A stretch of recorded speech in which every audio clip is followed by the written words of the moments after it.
Welcome to my channel Slice B Bites. मेरा नाम है शैला मोदी। आज हम लोग एक सिंपल केक से शुरुआत करेंगे। जैसा कि हम सबको मालूम है, ब्लैक फॉरेस्ट केक।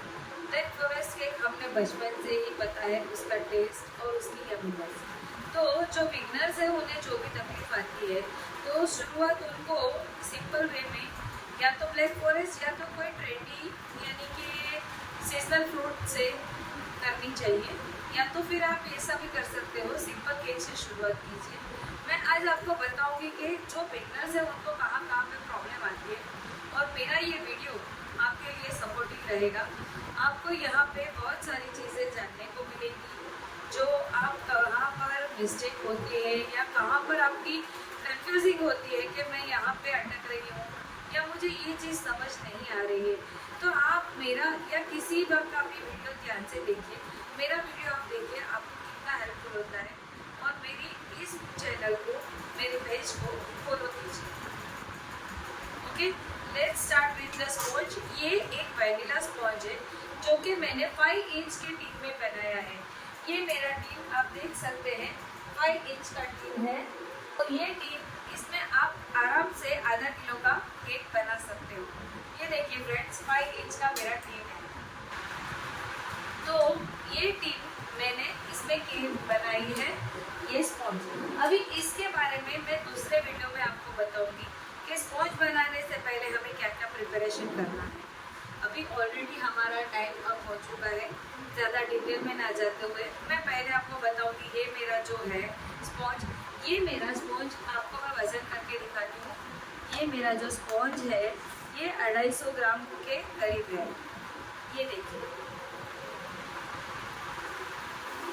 265। इसमें से 3 लेयर्स हम लोग निकालेंगे। 265 ग्राम्स का इसमें से हम 3 लेयर्स निकालेंगे।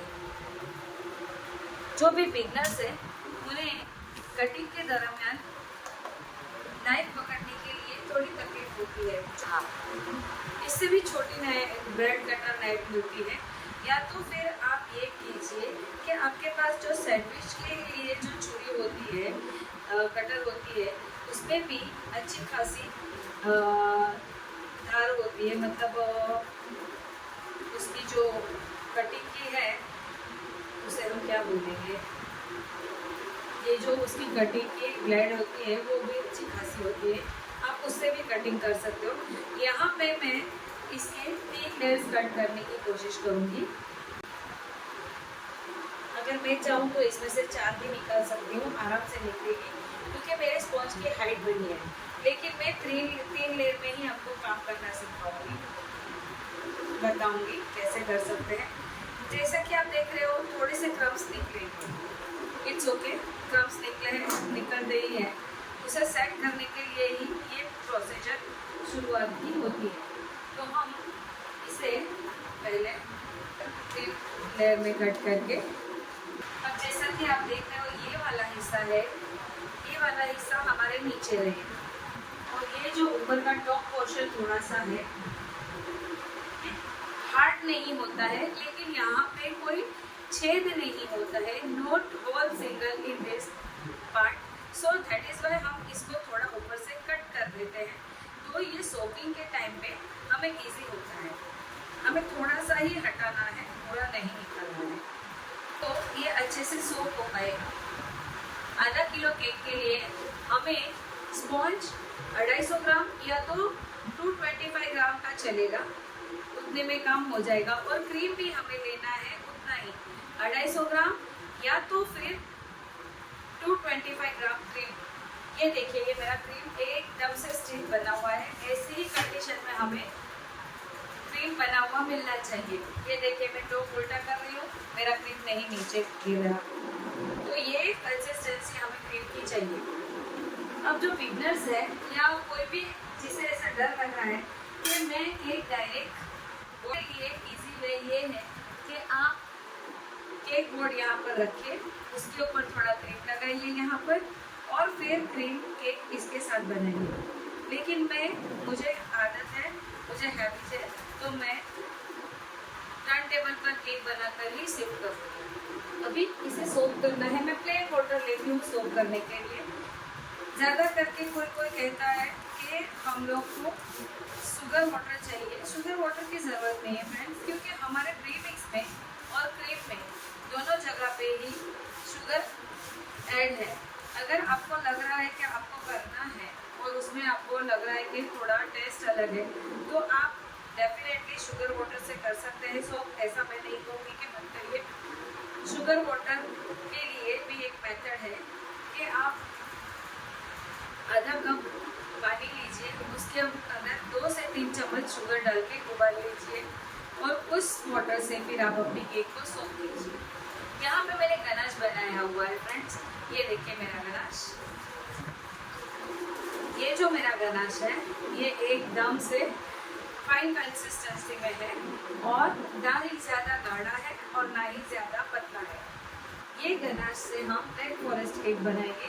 ब्लैक फॉरेस्ट केक में चेरी भी डलती है। ये देखिए मैंने चेरी भी यहाँ पे कट करके रखी हुई है और ये मेरा क्रीम है। अब मैं यहाँ पे क्रीम लूँगी और मेरी स्लाइड यहाँ पे मैंने इसे सोक किया हुआ है ब्रेड अपनी स्पॉन्ज को, तो मैं अभी स्पैचुला की मदद से क्रीम को पहले स्मूथ करूँगी और मेरी पहली लेयर में मैं डालूँगी। ये आहिस्ता आहिस्ता से हमें स्पैचुला की मदद से क्रीम को सॉफ्ट करते जाना है।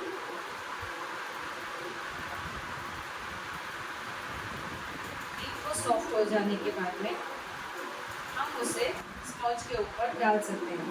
अभी फ्रेंड्स एक दूसरी बात मैं बताती हूँ। यहाँ पर गर्मियों के मौसम में क्रीम सपोर्ट नहीं करती है, क्रीम लूज हो जाती है, या तो कभी कभी क्या होता है क्रीम ठीक से बीट नहीं हुई इसलिए भी मेल्ट हो जाती है। तो जब आप केक बना रहे हो, लेयर कर रहे हो केक की लेयरिंग में आप क्रीम डाल रहे हो, तो आप ऐसा कीजिए, क्रीम के 2 पार्ट कर दीजिए।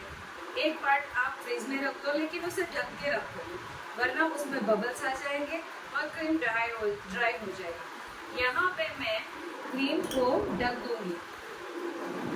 अगर आपको स्पैचुला या नाइफ से काम करना नहीं जम रहा है तो आप पाइपिंग बैग में भी क्रीम डाल सकते हैं। मैं आपको पाइपिंग बैग से कैसे करते हैं वो बताती हूँ। पाइपिंग बैग इस तरह से रखिए और अब स्पैचुला की मदद से हम इसमें क्रीम भरेंगे, फिल अप करेंगे क्रीम को। ज़्यादा क्रीम फिल नहीं करनी है, मुझे जितनी लगेगी मैं उतनी लेते जाऊँगी।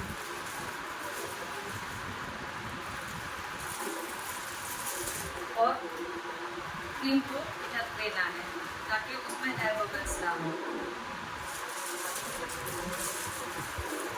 ये देखिए पाइपिंग बैग में मैंने क्रीम भरा है और इसे अच्छे से नीचे तक लेकर आइए। अब ये देखिए यहाँ पर मैं पाइपिंग बैग की मदद से क्रीम केक में फैला रही हूँ लेयर में। अगर आपको नाइफ से नहीं जम रहा है तो आप स्पैचुला की मदद से भी क्रीम को फैला सकते हो आराम से। ये देखिए यहाँ पे मैं फैला रही हूँ क्रीम को, आसानी से क्रीम फैल जाएगी। अब मैं यहाँ पे डालूंगी गनाश।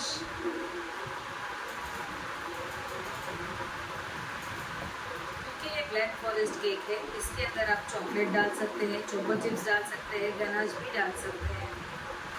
ये देखिए यहाँ पे मैंने थोड़े चॉकलेट के चिप्स बना के रखे हुए हैं, ये मैं डाल रही हूँ। और उसके साथ ही मैं यहाँ पर जो मैंने चेरी कट की है वो भी डालूंगी।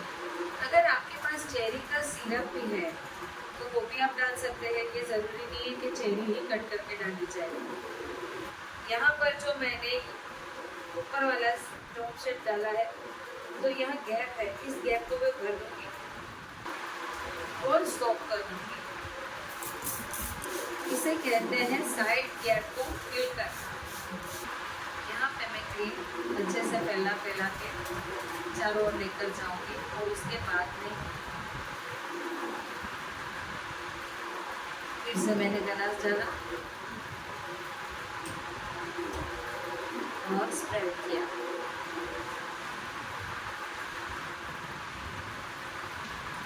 लग रही है ना ये यमी केक, जब बन रही है तो इतनी यमी लग रही है। तो आप जब इसे बनाने के बाद खाओगे या खिलाओगे तो ये और भी यमी होगी, है ना। ये आपके लिए एक अच्छी सी जानकारी वाली छोटी छोटी टिप्स वाली वीडियो। फिर से शुरू करूँगी और फिर से यहाँ पर इसे सेट करूँगी, लेकिन सेट करने से पहले फिर से साइड गैस को सेट करूँगी। लाइट जाने की वजह से और नेटवर्क इश्यू की वजह से ऊपर के लेयर पे जो मैंने ग्रीन क्रम कोटिंग से की थी वो दिखा नहीं रह गई। तो आप देख सकते हैं क्रम कोटिंग के क्रम कोटिंग करने के बाद में जो हमारे केक का इफेक्ट है वो ये है। अब मेरे ज़्यादातर ऑर्डर्स ऐसे होते हैं कि उन्हें क्रीम कम चाहिए होती है, तो मैं उस वक्त क्या करती हूँ, क्रम कोटिंग करने के बाद में उसे फ्रिज में सेट करने के लिए रख देती हूँ आधा घंटा। एटलीस्ट आधा घंटा या 1 घंटा आपको फ्रिज में केक को सेट करने के लिए रखना है। उसके बाद आप उसके ऊपर आइसिंग वर्क आराम से कर सकते हैं। जैसे कि अभी हमें पता है कि ब्लैक फॉरेस्ट केक है, तो ये क्रम कोटिंग केक हो चुकी है यहाँ पर हमारी रेडी। और अब इसके ऊपर मैं गनाश, अब गनाश मैंने थोड़ा सा हल्का सा पतला किया। अब देखो इस तरह से गिरना चाहिए, एकदम फ्री फ्लो होना चाहिए और गनाश की साइड एकदम मिरर इफेक्ट होनी चाहिए। यहाँ पे मैंने गनाश को थोड़ा सा और पतला किया ताकि पोर करने में मुझे आसानी हो। तो अब मैं मेरे गनाश को केक के ऊपर पोर करूँगी। ये देखिए आसानी से ये फैल जाएगा, मुझे यहाँ नाइफ लगाने की भी ज़रूरत नहीं रहेगी।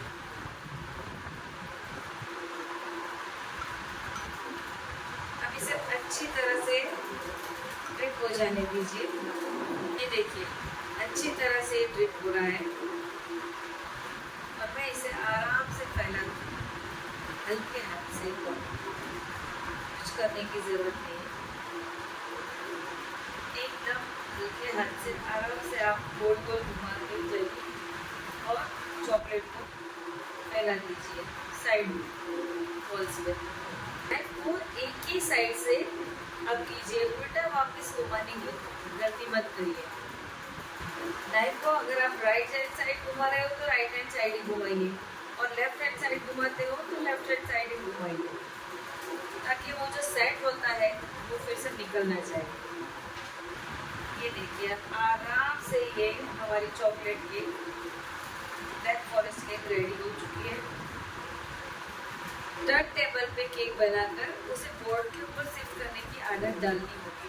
शुरुआत में अगर आप उसे केक के बोर्ड के ऊपर करोगे तो कोई बात नहीं है, लेकिन आगे चल के आपको ये आदत डालनी पड़ेगी। ये देखिए मैं केक को आसानी से उठा रही हूँ और यहाँ पे शिफ्ट किया। अब ये जो काम है यहाँ पे, जो आप बिगनर्स हो जिन्हें आदत नहीं, उन्हें डर लगता है, इसीलिए आपको क्लासेस के दरम्यान और या तो आप ऑनलाइन या किसी वीडियो में देखकर कर रहे हो तो आपको पहले ही बताया जाता है कि आप पहले बोर्ड रखिए और उसके बाद में उसी के ऊपर केक बनाना शुरू कीजिए। अब जब ये केक मैंने केक के बोर्ड पर शिफ्ट किया है तो आप देख सकते हैं थोड़ा थोड़ा हल्का हल्का यहाँ पर ये चॉकलेट, या तो फिर आप क्रीम वाली केक बनाएंगे तो थोड़ा थोड़ा हल्का हल्का ये केक बोर्ड के ऊपर दिखेगा। तो आपको एकदम आराम से बारीकी से केक बोर्ड को पहले क्लीन करना है और उसके बाद उसके ऊपर डिजाइनिंग का काम करना है। और ज़्यादा करके हो सके आप टिश्यू पेपर से ही काम कीजिए। तो यहाँ तक तो आपको समझ आ ही गया होगा कि छोटी छोटी चीज़ों को ध्यान में रखिए और आराम से काम करते हुए आप आराम से केक बनाइए। शुरू में दिक्कत आती है, बाद में कोई प्रॉब्लम नहीं आती है। अब सबसे पहले थोड़ा सा गोल्डन स्प्रे या सिल्वर स्प्रे आपके पास जो भी है, केक को अच्छा लुक देने के लिए आप कर सकते हो। जैसे कि मैं यहाँ हल्के हाथों से गोल्डन स्प्रे कर रही हूँ। देखिए आपको पता चल रहा होगा कि कैसे इसका लुक बड़ चेंज हो जाता है। अब मेरे पास ये ऐसे डिज़ाइनिंग है, इस डिज़ाइन पे भी मैं थोड़ा हल्का सा स्प्रे करूँगी और इसे मैं केक के ऊपर असेंबल करूँगी। अब मैंने यहाँ पे ये कॉलर डिज़ाइन जैसा बनाया है जो कि आपको हाफ ट्रायंगल जैसा दिख रहा होगा। इसे मैं साइड केक के ऊपर अप्लाई करूँगी जो कि ये हाफ ही इफेक्ट देगा। चॉकलेट की डिज़ाइन जो मैंने बना के रखी है यहाँ पे मैं साइड पे भी अप्लाई करती जाऊँगी। तो ये मेरी केक का फाइनल लुक है। इसके ऊपर हम गोल्डन बॉल्स भी डाल सकते हैं। तो अब ये है मेरी केक का फाइनल लुक जो कि आप देख सकते हैं, और इसके ऊपर मैं गोल्डन बॉल्स डाल रही हूँ।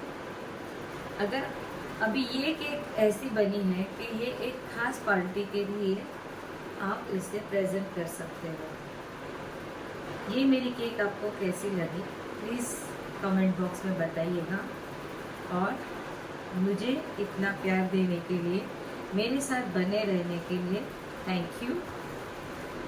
अब ये मेरे केक का फाइनल लुक आप देख लीजिए।